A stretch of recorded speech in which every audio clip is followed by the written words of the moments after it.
Senhor presidente, senhoras senadoras e senhores senadores, eu quero fazer alguns registros na tarde de hoje. O primeiro deles é dizer da minha satisfação, alegria de ter participado nesse final de semana da 43ª Exposul na cidade de Rondonópolis. Aliás, a minha cidade, a cidade do senador Wellington Fagundes, também a cidade do senador Medeiros. Somos os 3 senadores da mesma cidade, Rondonópolis, que é ao sul do estado de Mato Grosso. Uma exposição bastante grande, tradicional, que ajudou muito a economia do estado de Mato Grosso quando lá se apresentam as novas tecnologias, novas técnicas, os equipamentos, enfim, tudo aquilo que é direcionado à agricultura brasileira e mato-grossense. Também a inovação esse ano é uma nova feira de discussão dentro da Exposul, a Agropec, que tem como fim último de fazer uma série de discussões e palestras com pessoas de fora e com técnicos ligados ao campo, para que novas tecnologias também possam ser discutidas nesse evento que lá se realiza. Então, eu quero cumprimentar a todos que lá participaram, os expositores, os organizadores, através do nome do Chico da Pauliceia, que é um tradicional pecuarista da região de Rondonópolis e que eu tive a oportunidade, ainda quando lá também militei nesse mesmo sindicato, nessa mesma exposição, trabalhar com seu pai, Luiz Antônio de Castro, já falecido, e que é uma exposição tradicional, como disse, uma das mais importantes de Mato Grosso e também do Centro-Oeste brasileiro. Então, fica o registro aqui da participação dessa feira e cumprimentando a todos que lá trabalham para que isso possa acontecer. E quero fazer, presidente, ainda que tardiamente, um registro sobre o Dia do Agricultor, que foi comemorado no dia 28 de julho desse ano. E o Dia do Agricultor, então, foi instituído pelo Decreto-Lei número 48.630, de 1960, assinado pelo presidente Juscelino Kubitschek, com o objetivo de celebrar o centenário da criação do Ministério da Agricultura naquela época. A iniciativa era simbólica, mas representava a importância que esse setor já possuía no desenvolvimento do Brasil de 55 anos atrás. O dia 28 é destinado, portanto, de acordo com as palavras do saudoso ex-presidente, a reverenciar as pessoas que se dedicam ao cultivo da terra, a quem, historicamente, o país deve boa parte da sua prosperidade. O texto do referido decreto, em outra passagem de teor quase poético, assinalava que, aspas, é justiça reverenciar aqueles que se dedicam ao cultivo da terra, transformando em riqueza dinamizada as riquezas naturais. Fecha aspas. Com efeito, a atividade agrícola está na base de toda a formação social e é a ela que devemos a passagem do modernismo ao modernismo. Nesse sentido, a agricultura pode ser considerada, sem exagero, a mãe do processo civilizatório, pois permitiu ao homem a vida estabilizada em comunidades cada vez mais complexas. Cabe lembrar que o Brasil é um país que tem forte tradição agrícola. Como bem lembrou o conselheiro fiscal do Conselho Científico para a Agricultura Sustentável e diretor do Núcleo de Agronegócio da ESPM, José Luiz Tejon Megido, em seu artigo publicado no G1, aspas, vale uma homenagem para essa categoria que, com crise ou sem crise, não para nunca. A natureza não deixa. Os agricultores não podem fazer greve, pois os ciclos das lavouras e das criações dos animais não permitem. Fecha aspas. Ele também lembra um importante detalhe, que os agricultores trabalham sem saber quanto irão ganhar. Não são eles que colocam os preços nas mercadorias. Dependem das bolsas, do consumo, das incertezas de São Pedro e das pragas e também das doenças. E como poderia deixar de citar, acrescentando aí a realidade econômica que vive o nosso país, que impacta diretamente a atividade dos trabalhadores envolvidos nessa atividade. Ao longo da maior parte da nossa história, foi a agricultura que suportou a economia nacional e permitiu o desenvolvimento e a consolidação de outros setores econômicos, como a indústria e os serviços. Atualmente, os agricultores que estão na base de cadeias produtivas que correspondem por cerca de 25% do PIB brasileiro. Em época de crise, 1/4 da nossa economia concentra-se alicerçado, felizmente, em um setor extremamente dinâmico, capaz de competir de igual para igual nos mercados internacionais. Não é de hoje que a economia brasileira se equilibra graças à pujança do agronegócio brasileiro. Sem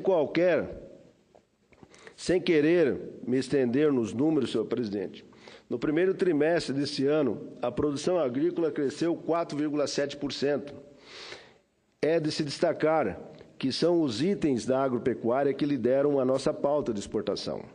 No primeiro semestre de 2015, as exportações atingiram a cifra de 94,3 bilhões de dólares. 7 de 10 produtos mais vendidos pelo Brasil provém do setor primário da economia, e com uma participação de 45,9% e uma arrecadação de 43,3 bilhões de dólares. O complexo soja, que é de grãos, farelo e óleo, é o produto mais importante dessa cesta, desbancando o minério de ferro e contribuindo com quase 16 bilhões de dólares, apesar de uma queda nos últimos tempos de 30% do seu preço, comparando igual ao período de 2014. No início de 2010,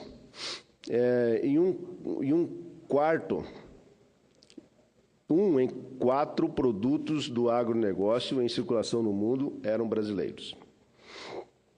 A projeção do Ministério da Agricultura é que, no ano de 2030, 1/3 dos produtos comercializados sejam provenientes do Brasil, em função da crescente demanda de países asiáticos.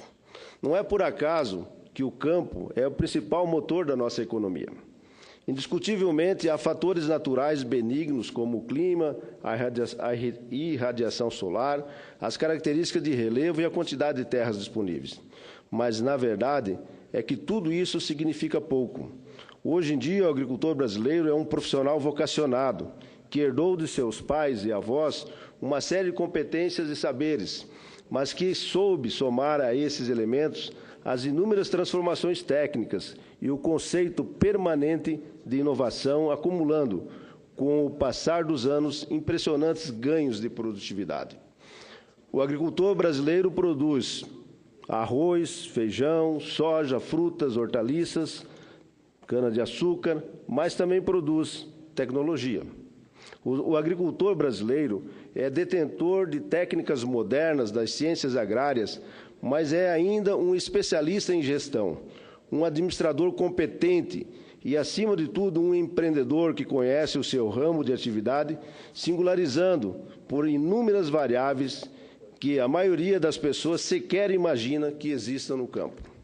Os agricultores brasileiros tiveram e ainda têm um papel de extrema relevância em nosso país continental e tão desigual. Seu impacto empreendedor o levou a migrar para outras regiões, expandindo não apenas a fronteira agrícola, mas contribuindo com a colonização e prosperidade de novas regiões, novas cidades, integrando o país e minorando as diferenças interregionais. Muitos de nós, aqui presentes, senadores e senadoras da República, possuímos em nossas famílias, com muita honra, representantes desses desbravadores visionários. A atividade agrícola é reconhecidamente um risco. A previsibilidade fator fundamental de qualquer negócio, é escassa no mundo rural. Além das óbvias incertezas relacionadas ao clima, é difícil, se não impossível, prever os impulsos de demanda ou, no caso das exportações, lidar com protecionismos ocultos sob aparências de medidas fitossanitárias. O trabalhador do campo precisa, por isso, contar permanentemente com a atenção das instâncias governamentais e da sociedade brasileira.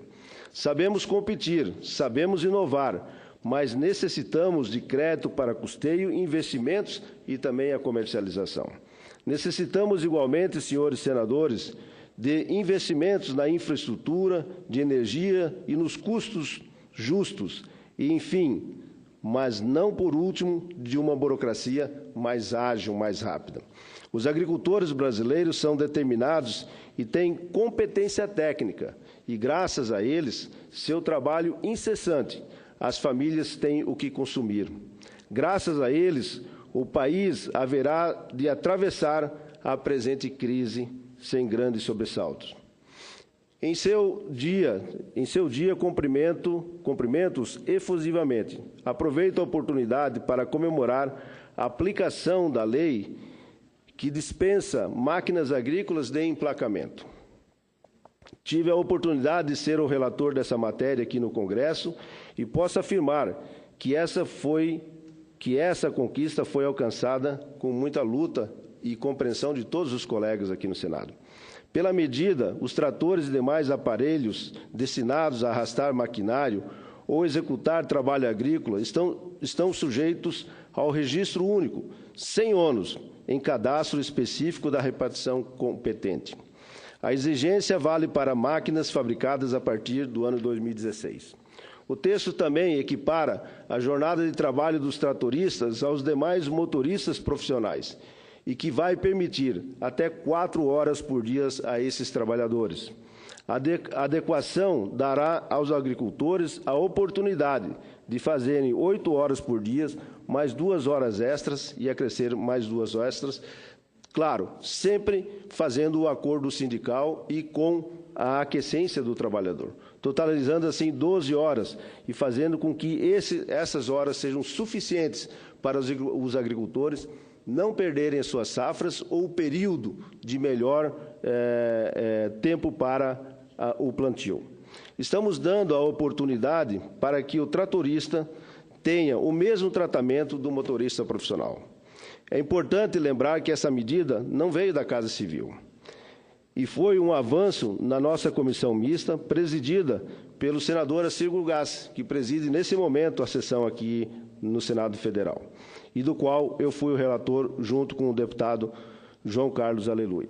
Então, eu quero mais uma vez agradecer a todos os presentes, todos os senadores e senadoras que contribuíram para que isso se tornasse uma realidade e que fará com que as demandas judiciais no campo sejam reduzidas muito fortemente, porque esse era o maior problema que o agricultor sofria ou sofre ainda quando do tempo que ele tem disponível para plantar, colher e cuidar das suas atividades. Então, presidente, eu quero agradecer a todos e cumprimentar mais uma vez todos os agricultores do Brasil pelo dia que passou no dia 28 de julho deste ano e com eles comemorar o grande negócio que é a agricultura brasileira. Muito obrigado, presidente.